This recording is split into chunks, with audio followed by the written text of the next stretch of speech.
Okay, this is just a short video for the YouTuber calls himself Sailing VIO, I think, who's bought a GTV and has been video blogging about it. Not a GTV, sorry, a Spider, twin spark engine, same as my two, and he was keen on a comparison of these two because the silver one on the left is a 98, which, if I remember correctly, is the same year as his Spider.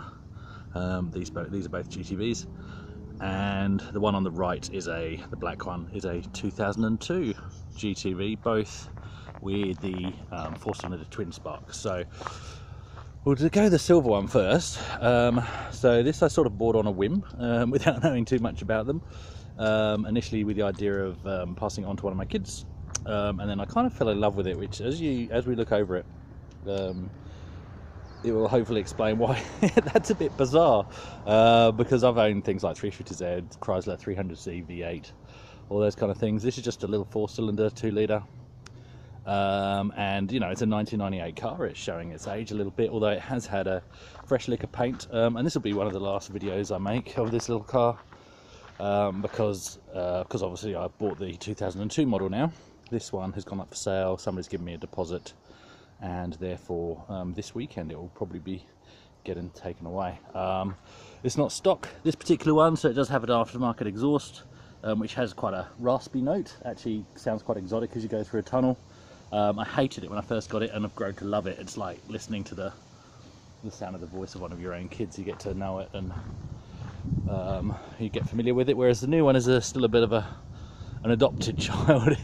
That's a really bad analogy, but I haven't got used to it yet, so and it's much quieter. I'm sure there are ways of changing that, obviously. So again, this doesn't have the standard pepper pot wheels. It has, I believe these are from so I've been told, possibly a 156 Sully speed wheel, but that's what's on it. They look okay. And this is a sunroof model as well, so you do actually lose. Obviously, you have infinite headroom in a Spider. You have 2 inches less headroom than a hardtop in a sunroof model, so that is something to be aware of as well if you ever look at a hardtop model. This has the Momo red leather, which you'll notice, and very good condition red carpets. I haven't vacuumed it yet today. I must vacuum it before the new owner takes ownership. So there we go, Red Momo interior, and there's just little bits where it's showing its age, such as the tearing the bolster here, but the new owner's already onto that. He's already got somebody lined up to fix that, which is good.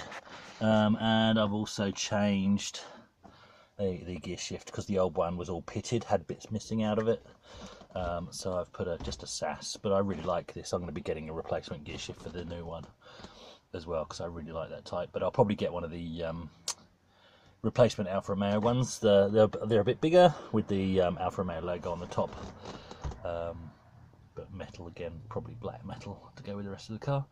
So in terms of comparing them, I'll have to show you what's in this one first to really show you the differences in the other one, because most of them are actually on the inside, to be honest.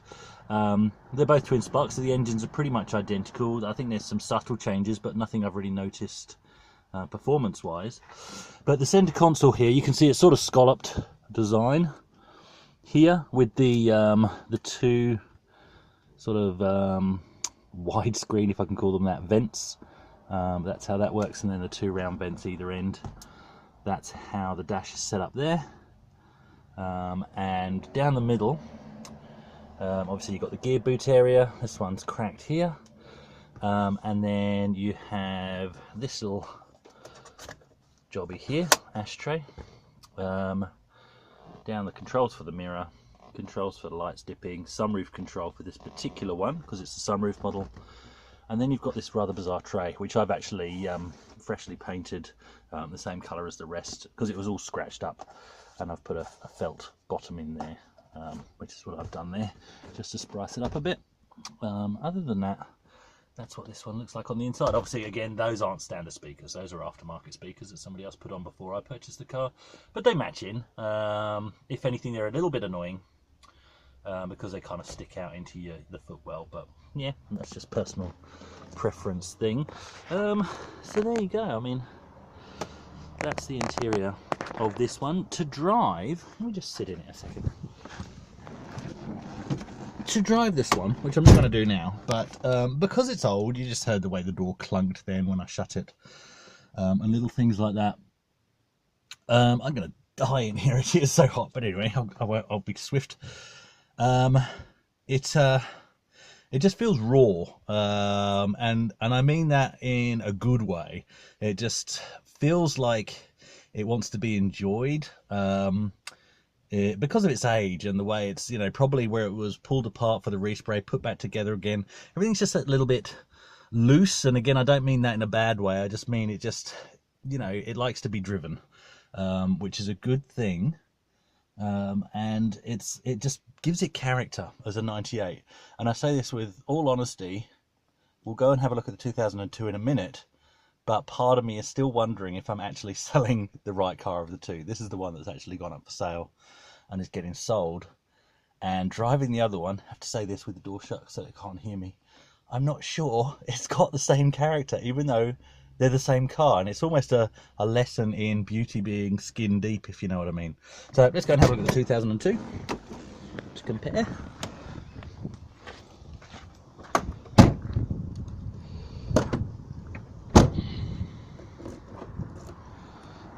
So the 2002 one, here's a little bit of interest for you that I've only recently learnt.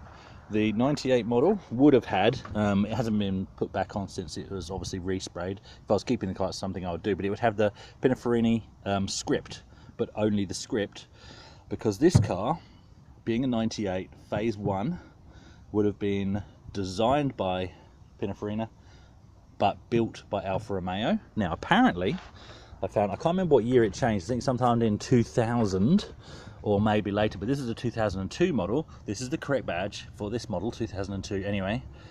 Pininfarina and the crest. Apparently, so I've only recently found out what this means is, and it's the correct badge for the year of the car, this was designed and manufactured by Pininfarina. So not manufactured, actually, at an Alfa Romeo. I think that's the correct way of terming it. But obviously it is an Alfa Romeo, but there you go. So there's a difference, meaning when you see the different badges, when you're actually identifying these cars, which is quite interesting. Obviously this one has aftermarket 17-inch wheels. I think this gives it a bit of a harsher ride, which is quite interesting. So it's got those front and back. If we just have a look on the inside, that's where most of the differences are. If I can find the right key in my pocket.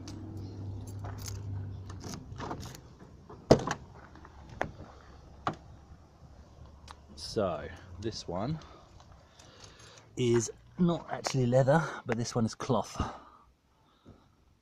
And that's not because of the year, that's just the difference in the trim options. And I have to say, I find this more comfortable than the leather.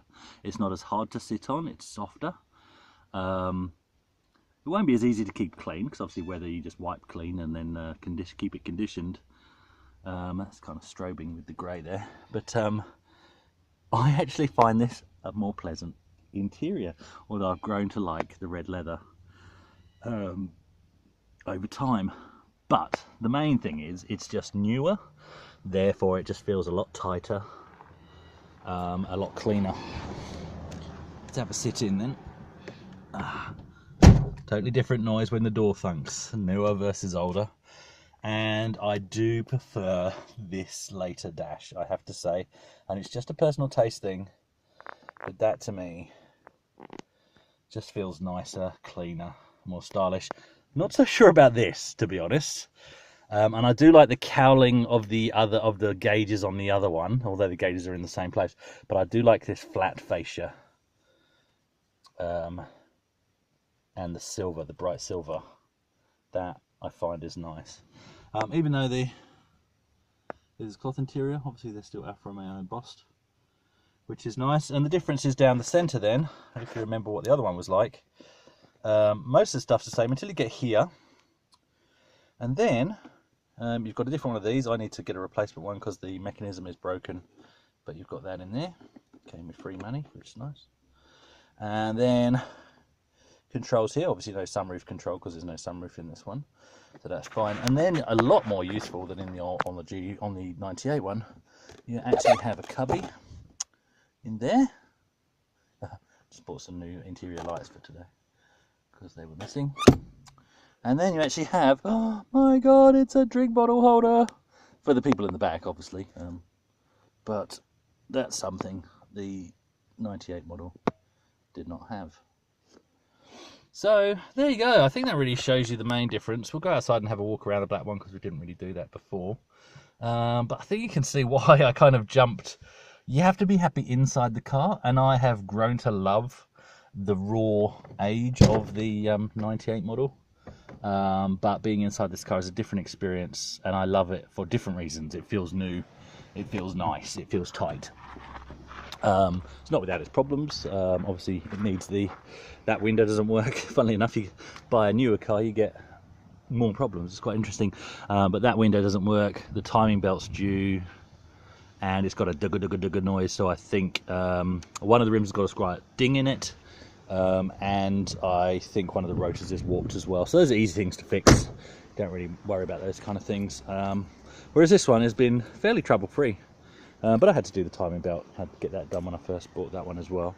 Let's just have a look. And the other thing is, I do love black. Now the paint isn't in as good condition as the new paint job on the Silver 98, but it is still black. Black is beautiful, although it does get dirty quickly.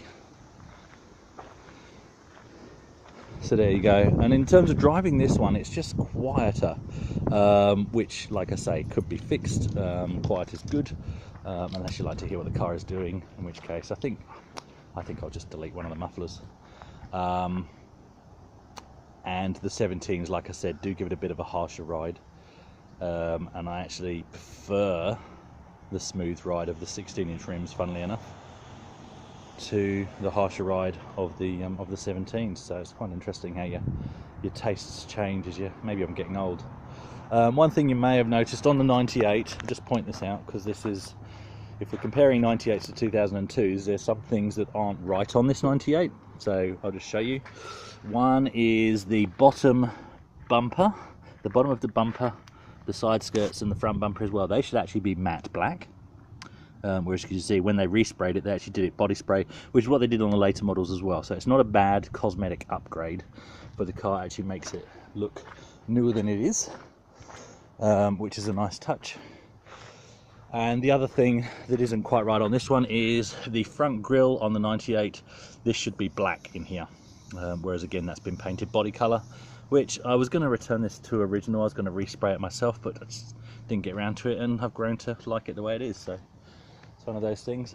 So again, another difference of that on the 2002 is you have the black, but you have the chrome surround, which really does sort of lift the front of the car quite nicely. So yeah, that's pretty much it really in terms of comparing the two, standing static. I promised the new owner I wouldn't drive this one until he picks it up this weekend, so I'm going to stay true to my word on that. But yeah, at some point we'll do a drive around of this. If you look on my channel, I've got a track day. I didn't thrash the pants off it in case the new owner is watching. Got a track day, some track day footage of this, of the 98 that I did, and also just some driving around the Perth Hills in it as well. So if you want to dig around my channel and find those two videos, they give you an idea of what it's like inside that car. And I'm sure in time this one will get a blast down probably the exact same roads, because they're good fun. Now, special guest appearance, just because if we're comparing cars and comparing Alfas, again, twin spark, so exactly the same engine. This is our family runabout. So this is a 2005 Alfa Romeo 147, which again kind of bought on a whim a week after I bought the 1998 GTV. So a really nice car. There's a facelift model which looks a little bit prettier, but I've grown to love the look of this. Need to polish those headlights apparently, but I won't spend much long because this video is already longer than I anticipated it being. But a quick look inside here. This was really well looked after, and we've continued to look after it. It's like brand new on the inside. A really nice car. Again, haven't vacuumed it today, so And again, being the twin spark engine, this is just as much fun to drive as either of the GTVs. My kids are learning to drive in it, but you've got all this room, and these seats, so these flip up and then this flips down, and then with the hatchback it literally turns into like a van. I can fit my mountain bike in there, and I have done on several occasions, and it's been used to cart things around for market days and all sorts. So if you ever need to go a bit more practical than the GTV, highly recommend picking up one of these. Same engine. Heck, if you want to go up for the V6 GTA, apparently they're going to be a future classic. So much fun in such a practical car, it's gorgeous. So there you go, hope you enjoyed that little comparison. Probably the best final shot will be the back end of the twins. And there we go. Hope that was enough information for you, and good luck with your channel.